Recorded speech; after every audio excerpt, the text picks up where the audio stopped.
আয় আল্লাহ ইয়া আরহামার রাহিমিন, আল্লাহ বিশেষ করে আমাদের সকলের প্রাণপ্রিয় নেতা, আত্মার আত্মীয় শহীদ প্রেসিডেন্ট জিয়াউর রহমানের সুযোগ্য সন্তান এবং ওনার অবিকল পরিপূর্ণ প্রতিচ্ছবি জনাব তারেক রহমান সাহেবকে আপনি নেক হায়াত দারাজ করে দেন, ওনাকে দীর্ঘায়ু সুস্বাস্থ্য নসিব করেন।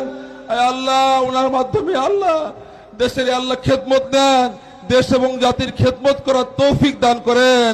আয় আল্লাহ আরহামার রাহিমিন, উনি যে বলেছিলেন I have a plan for the people of my country, for my country, এই প্ল্যানকে বাস্তবায়ন করার তৌফিক দান করেন।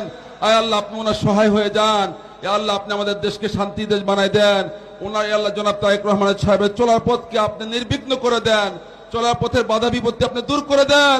আল্লাহ আপনি নিজ কুদরত দ্বারা রহমতের ফেরেশতা দ্বারা ওনাকে হেফাজত করেন। আল্লাহ আমাদের বগুড়ার আমাদের পুত্রবধূ জনাব ডক্টর জুবাইদা রহমানকে নেক হায়াত দারাজ করে দেন, দীর্ঘায়ু সুস্বাস্থ্য নসিব করেন। আল্লাহ বগুড়া 6 আসন জনাব তারেক রহমান সাহেবকে সর্বোচ্চ ভোটে ওনাকে সম্মানিত করেন।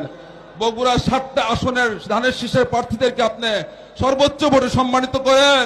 পুরা দেশের ধানের শীষের প্রার্থীদেরকে 2/3 সংখ্যা গরিষ্ঠতা দিয়ে দেশের খেদমত করার তৌফিক দান করেন, জনগণের খেদমত করার তৌফিক দান করেন। আল্লাহ লক্ষ লক্ষ নেতা কর্মী তাদেরকে দেশের জন্য দশের জন্য আল্লাহ জনগণের কল্যাণে নিবেদিত প্রাণ হয়ে কাজ করার তৌফিক দান করেন। আল্লাহ আপনি আমাদের দোয়া মোনাজাত গুলোকে জনাবে মুহাম্মদুর রাসূলুল্লাহ সাল্লাল্লাহু আলাইহি ওয়াসাল্লামের উসিলা আপনি ভরপুর কবুল আর মঞ্জুর করে নেন। ওয়া সাল্লাল্লাহু তাআলা আলা খায়রি খালকিহি মুহাম্মাদিন ওয়া আলিহি ওয়া আসহাবিহি আজমাইন। সুবহান রাব্বিকা রাব্বিল ইজ্জাতি আম্মা ইয়াসিফুন ওয়া সালামুন আলাল মুরসালিন। আমিন আমিন আমিন ইয়া রাব্বাল আলামিন। ওয়ারহামনা মাআহুম বিরহমাতিকা ইয়া আরহামার রাহিমিন। আসসালামু আলাইকুম ওয়া রাহমাতুল্লাহ।